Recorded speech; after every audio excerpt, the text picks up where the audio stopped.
우리 다같이 사도신경으로 우리의 신앙을 고백하겠습니다. 나는 전능하신 아버지 하나님 천지의 창조주를 믿습니다. 나는 그의 유일하신 아들 우리 주 예수 그리스도를 믿습니다. 그는 성령으로 잉태되어 동정녀 마리아에게서 나시고 본디오 빌라도에게 고난을 받아 십자가에 못 박혀 죽으시고 장사된 지 사흘 만에 죽은 자 가운데서 다시 살아나셨으며 하늘에 오르시어 전능하신 아버지 하나님 우편에 앉아 계시다가 거기로부터 살아있는 자와 죽은 자를 심판하러 오십니다. 나는 성령을 믿으며 거룩한 공교회와 성도의 교제와 죄를 용서받는 것과 몸의 부활과 영생을 믿습니다. 아멘. 우리 찬송가 407장, 통일 찬송가로는 405장 하나님께 찬양하도록 하겠습니다. 통일 찬송가로는 465장입니다. 우리 407장, 구주와 함께나 죽었으니.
하나님의 말씀은 역대상 10장 1절부터 6절까지 말씀입니다. 제 성경으로 구약 성경 626면에 있는 역대상 10장 1절부터 6절까지 말씀, 저와 여러분이 순서로 교독하도록 하겠습니다. 블레셋 사람들과 이스라엘이 싸우더니 이스라엘 사람들이 블레셋 사람들 앞에서 도망하다가 길보아 산에서 죽임을 당하여 엎드려 지니라. 블레셋 사람들이 사울과 그 아들들을 추격하여 블레셋 사람들이 사울의 아들 요나단과 아비나답과 엘수아를 죽이고, 사울은 맹렬히 치며 활 쏘는 자가 사울에게 따라 미침에 사울이 그 쏘는 자로 말미암아 심히 다급하여 사울이 자기의 무기를 가진 자에게 이르니 너는 칼을 빼어 그것으로 나를 찌르라. 할례 받지 못한 자들이 와서 나를 이롭게까 하고 그러나 그의 무기를 가진 자가 심히 두려워하여 행하기를 원하지 아니하매 사울이 자기 칼을 뽑아서 그에 엎드려 주니, 무기 가진 자가 사울이 죽은 것을 보고 자기도 칼에 엎드려 죽으니라.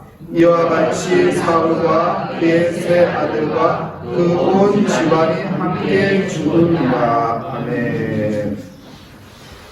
오늘 말씀의 제목은 붙들고 사는 것이 있나요? 붙들고 사는 것이 있나요? 라는 제목으로 하나님의 말씀을 증거하겠습니다. 우리 소중한 것을 붙들고 있습니다. 그죠? 우리 집에 좋은 보석이 있다면 그거 붙들고 있죠. 그죠? 그걸 언젠가는 내가 힘들 때 그거 잘 활용해야겠다 하고 붙들고 있죠. 우리 가문에 좀 힘있고 이름 있고 대단한 사람이 있으면 그 사람 붙들고 있죠. 그죠? 언젠가는 그분의 좀 도움을 좀 받아야지. 그래, 좋은 관계 맺고 연락도 가끔씩 하면서 붙들고 있죠. 친구도 마찬가지죠. 좋은 친구 있으면은 어떡하는가요? 저 친구는 평생 나하고 같이 가야지 해서 그 친구 붙들고 있죠. 우리에게 좋은 환경이나 조건 늘 있으면은 어떤가요? 그것을 버리나요? 버리지 않습니다. 그거 붙들고 있죠. 왜냐하면 그것이 나에게 유익이 지고 그것이 나에게 많은 도움이 되기 때문에 그런 것입니다. 사람들은 중요한 거 붙들고 있습니다. 여러분, 내가 정말 살아가면서 무엇을 지금 붙들고 있나요? 한 번 정도 생각해 볼 필요도 있다라고 생각합니다. 여러분, 역대기 처음 시작할 때는 족보로 1장부터 9장까지 지겨울 정도로 사람 이야기가 거론되어 있습니다. 근데 그 이유가 있는 것이죠. 왜인가요? 역사를 뒤돌아보면서 정말 우리가 무엇을 붙들고 사는 것이 지혜로운 것인가? 하나님은 우리에게 그걸 가르쳐 주는 것입니다. 우리 가문에, 우리 인생 가운데 많은 인물들이 있는데 그 인물들 중에 어떻게 살았더니, 무엇을 붙들고 살았더니 정말 잘 살았더라. 그럼 나도 그렇게 그 사람을 본받아서 그걸 붙들고 살면은 잘 사는 인생이 된다는 것을 우리는 알게 되는 것이죠. 그래서 역사를 공부하는 것이 지혜고요. 역사를 아는 것이 우리가 앞으로 살아갈 세상을 알 수 있는 거울이 될 수 있는 것입니다.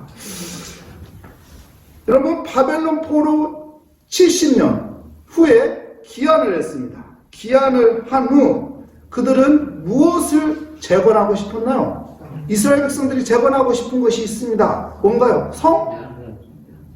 성벽?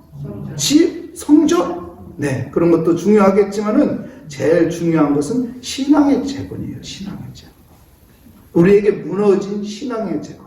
눈에 보이지는 않지만은 내 마음속에 있는 그 신앙의 재건. 이 신앙이라는 것이 아무것도 아닌 건 줄 알았는데 보이지 않는 거라서 저 사람이나 나 사람이나 개찐 도찐인 것 같았는데 아니라는 거죠.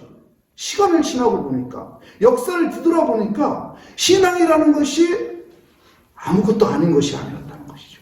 저 사람하고 나하고 신앙생활 열심히 하는 사람이나 신앙생활 개판으로 하는 사람이나 개찐도찐인 줄 알았는데 지나고 보니까 아니라는 것을 알게 된 것이죠. 그래서 그 신앙을 다시 재건하는 것입니다. 우리가 쉽게 보았던 것, 우리가 하찮게 보았던 것, 아무것도 아니라고 생각했던 그 신앙이 아무것도 아니라는 것이죠. 신앙이 중요했던 것이죠. 저걸 붙잡았어야 합니다. 이야, 이걸 붙잡았어야 하는데 이걸 왜 놓쳤을까? 이걸 붙잡았어야 하는데 왜 이거를 놓쳤을까? 하면서 그 신앙을 재건하기 위해서 역대기서를 쓰게 된 것입니다. 여러분, 역대기서는 어떤 역사책처럼 어떤 승자에 대한 어떤 기록을 이야기하는 것이 아닙니다. 역대기서는 무엇을 기록하는 거냐면은 신앙을 기록하는 거예요. 신앙. 그 신앙을 기록하는데 그 신앙의 기준이 있어야 하잖아요. 무엇을 이야기하려면 기준이 있어야 하잖아요. 그 기준이 누구일까요? 바로 다윗입니다. 다윗이 기준이 되어서 이 역대기서가 이야기가 펼쳐지는 거예요. 다윗이 기준이 되었고 다윗이 신앙의 본이 되는 인물이 되어서 다윗 왕 때 다윗 왕이 어떻게 역사를 이끌어갔는지 또 하나님을 어떻게 믿고 신뢰하고 살았는지 그 모든 것을 우리에게 역대기서를 통해서 알려주는 것입니다. 근데 오늘 읽은 본문 말씀은 다윗은 아직 등장을 하지 않았습니다. 누가 등장했죠? 다윗 왕 전에 사울 왕이 등장했습니다. 사울 왕이 등장했죠. 다윗 왕 전에 있었던 사울 왕을 보여주는 것입니다. 사울 왕이 어떻게 살았는지 사울 왕의 그 모습을 보여주면서 사울 왕이 그 모습 중에 어떤 모습입니까? 마지막 죽음에 대한 모습입니다. 여러분, 사람은 한 번 태어나고 또 언젠가는 어느 누구나 죽습니다. 안 그런가요? 저도 죽고 여기 있는 모든 사람은 어느 누구나 죽음을 피할 수가 없습니다. 그 죽음의 순서는 또 정해져 있지 않아요. 제가 제일 먼저 죽을 수도 있고 제가 좀 늦게 죽을 수도 있고 아니면 제일 늦게 죽었어. 한성준 사장님이 나보다 먼저 죽을 수도 있고 아니면 그거는 정해지지 않았어요. 그죠? 죽는 것은 정해졌지만 순서는 정해지지 않았단 말이에요. 이 죽음에 대해서 이야기를 하고 있는데 여러분, 우리에게 잘 사는 것도 중요하지만은 잘 죽는 것이 중요하다는 것을 오늘 이야기해 주는 것입니다. 여러분, 잘 죽으려고 하면은 어떻게 할까요? 잘 살게 돼 있어요. 그렇기 때문에 내가 잘 죽어야겠다. 이 마음 가지면은 하루하루 내가 잘 사는 사람이 되게 되는 것이죠. 여러분, 잘 죽는 사람이 되시기 바랍니다. 사울 왕이 하나님이 없었어요. 하나님이 없는 인생 어떤가 우리 볼까요? 1절 말씀 볼까요? 블레셋 사람들과 이스라엘이 싸우더니 이스라엘 사람들이 블레셋 사람들 앞에서 어떡합니까? 도망하다가 길보아 산에서 죽임을 당하여 엎드려 지니라. 길보아 산에서 엎드려 죽었습니다. 블레셋 사람들과 사울 왕이 어떻게 했어요? 처음에 전쟁을 벌여서 싸웠단 말이에요. 싸우고 그리고 자기가 힘이 약하니까 어떡합니까? 도망하고 그리고 길보아 산에서 죽고 3단계로 보여주죠. 싸우고 도망하고 죽었다. 우리 인생이라는 것은 이렇다는 것입니다. 싸우고 도망하고 죽는다는 것이죠. 여러분, 얼마나 사람들이 물질을 놓고 싸웁니까? 내가 더 가지려고 물질을 놓고 얼마나 싸웁니까? 어떤 사람 비열하게 저거 조금 더 가지려고 저 100원 더 가지려고 얼마나 저렇게까지 하면서 100원 가져가려고 하나? 이 정도로 물질을 놓고 사람이 얼마나 싸우고 있습니까? 이것만 그렇습니까? 우리 병을 놓고 싸우잖아요. 병을 놓고 막 사람들이 조금이라도 더 살려고 죽겠다 해도 아니 죽으시라고 하면은 싫어한다고 하잖아. 그 사람은 더 살고 싶어요. 병과 막 싸우는 게 우리 인생 아닙니까? 계속 병과 싸우고 또 어떡합니까? 권력을 놓고 막 싸우죠. 정치인들 보십시오. 권력 놓고 그 정권을 잡으려고 몸부림치잖아요. 거짓말도 하고 안 한 일도 참 한 일도 안 했다고 하고 이렇게 막 이 권력을 놓고 막 싸우잖아요. 이것뿐인가? 이외에도 많은 것들을 놓고 사람들은 싸우고 그리고 어떡합니까? 자기가 불리하면은 도망하는 게 인생인 것이죠. 그리고 죽음을 맞이하는 게 인생이라는 것입니다. 우리 신앙인은 이렇게 세상 사람들과 똑같이 살면 안 되죠. 싸우고 도망하고 죽고 이런 그냥 기본적인 삶으로만 살면 안 되지 않나 한번 생각해 봐야겠죠.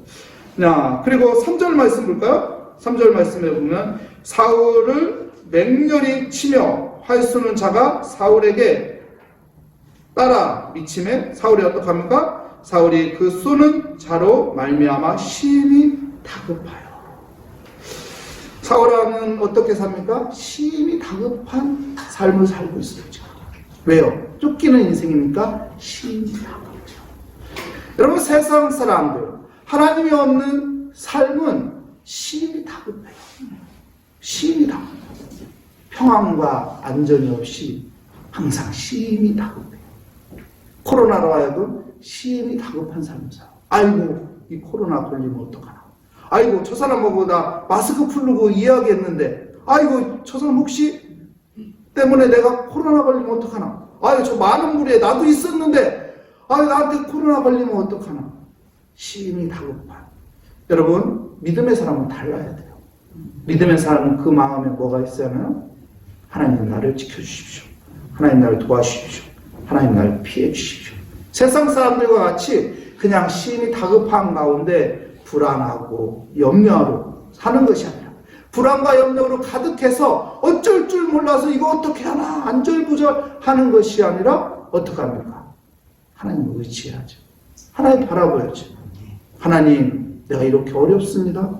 내가 이렇게 처지가 비참합니다. 하나님 너무나도 지금 허덕이고 있습니다. 내 마음이 심히 다급해지네요. 하나님 위로하여 주십시오.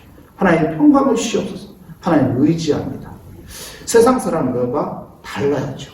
여러분 심히 다급할 때 하나님 의지하시기 바랍니다. 하나님 앞에 기도하시기 바랍니다. 하나님 앞에 맡기시기를 바랍니다. 3절 말씀 보았죠? 4절 말씀 볼까요? 4절 말씀 보니까 사울이 자기의 무기를 가진 자에게 이르되 너는 칼을 빼어 그것으로 나를 찌르라. 할례 받지 못한 자들이 와서 나를 욕되게 할까 두려워하노라. 이제 목숨이 위태롭게 되었어요. 그래서 어떡합니까? 자기를 부하들에게 찔르라고 해요. 죽이라고 해요. 한 부하에게. 근데 어떡합니까? 하지 않는 것이죠. 그렇더니 자기가 스스로 죽습니다. 왜 그랬어요? 내가 욕되게 될까봐 두려워하는 것이죠. 사울왕은 사람들의 시선에 너무 집착되어 있어요. 사람들의 시선. 세상 사람들은 사람들의 시선에 너무 집착되어서 살고 있습니다. 저 사람이 날 이렇게 보면 어떡하나. 이 사람이 나에 대해서 어떤 생각을 가질까. 나 이미지 관리 잘해야지. 당연히 이미지 관리 잘해야지. 근데 너무 세상 사람들이 기준이 되어서 거기에 집착하고 살고 있어요. 그러니 그것 때문에 두려움이 있고 그것 때문에 걱정이 되고 그것 때문에 염려가 되는 것이죠. 여러분 세상 사람에게 집착되는 것이 아니라 하나님에게 집착되시기 바랍니다. 하나님 바라보죠. 이거 이렇게 하면은 하나님이 나를 보고 어떻게 보실까? 이렇게 행동하면은 하나님께서 나를 어떻게 바라보고 있을까? 이러면 안 되지. 하나님 살아계신데. 하나님 지금도 나와 함께 하신데.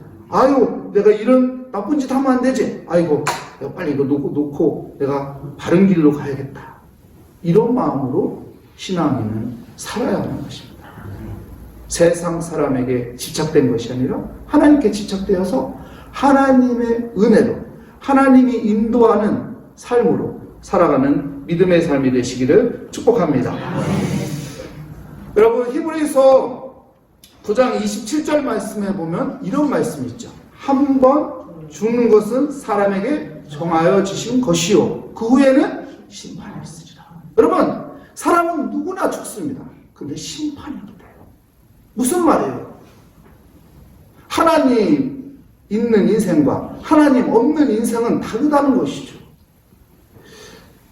세상 사람들도 이런 말 하는 경우 있어요. 너 그렇게 하다가 벌 받아. 너 왜 그런 짓 하는데? 너 그렇게 하다가 벌 받는다니까? 이거 무슨 말이야? 하나님도 믿지 않는데 그런 말을 하더라고요.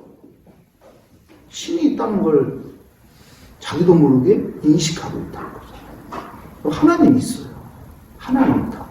그렇기 때문에 하나님 있는 사람과 하나님 없는 사람은 분명히 다릅니다. 여러분, 요한복음 1장 12절에 보면은요, 영접하는 자, 그 이름을 믿는 자에게는 무슨 권세를 주셨다고요? 하나님의 자녀가 되는 권세를 주셨다고 했어요. 여러분, 우리 예수 그리스도를 나의 구주로 믿고 있습니다. 예수 그리스도를 영접하고 있습니다. 그렇기 때문에 우리는 하나님의 자녀입니다. 그렇기 때문에 우리에게도 죽음은 맞이하지만 심판이 우리에게 다가오죠. 하나님의 자녀이기 때문에 우리는 어떡합니까? 하나님의 자녀이기 때문에 하나님께서 천국으로 데리고 가는 것이죠.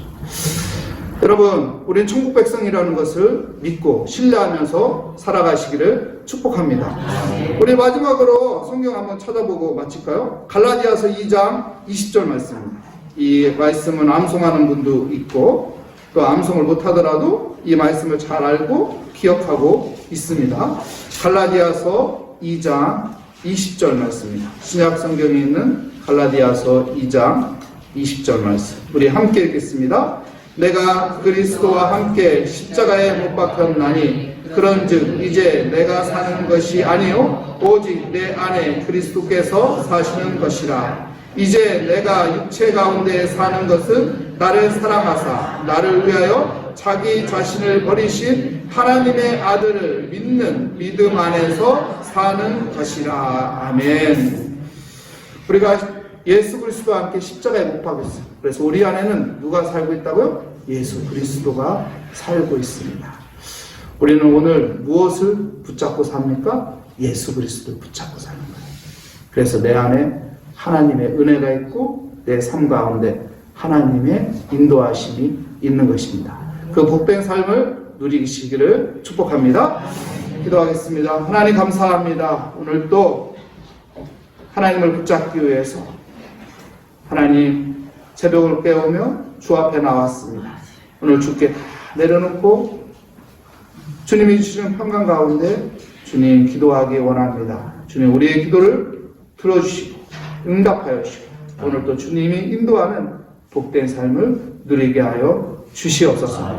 주께 감사드리며 예수 그리스도의 이름으로 기도합니다. 아멘. 하늘에 계신 우리 아버지, 아버지의 이름을 거룩하게 하시며 아버지의 나라가 오게 하시며 아버지의 뜻이 하늘에서와 같이 땅에서도 이루어지게 하소서. 오늘 우리에게 일용할 양식을 주시고 우리가 우리에게 잘못한 사람을 용서하여 준 것 같이 우리 죄를 용서하여 주시고 우리 시험에 빠지지 않게 하시고 악에서 구하소서. 나라와 권능과 영광이 영원히 아버지의 것입니다. 아멘.